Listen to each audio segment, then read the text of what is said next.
The second blessing. God's second blessing is man's ability to achieve an ideal family. Adam and Eve were to achieve individual perfection, then become husband and wife and give birth to children with a good nature, forming a family without the original sin and fallen, satanic nature. This first family of Adam and Eve, a family centered on the purpose of creation and God, would realize the second blessing. By becoming husband and wife, having achieved individual perfection through relationship with God and receiving His vertical, divine love, Adam and Eve would have fully realized God's horizontal love and manifested it in the rest of creation.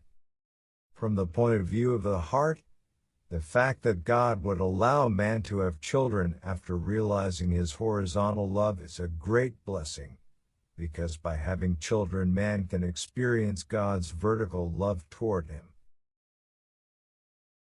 If Adam and Eve had achieved perfection, formed the first family, and given birth to children with a good nature, they would have been the ancestors of humanity, establishing the kingdom of heaven.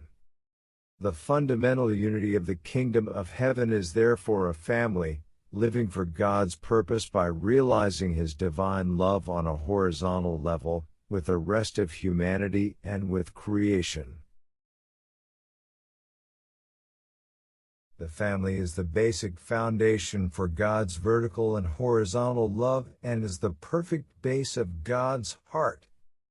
With His first family as the foundation, and many other families to follow, a society, nation and world would be realized that fulfilled God's creation purpose and essentially expressed His divine love.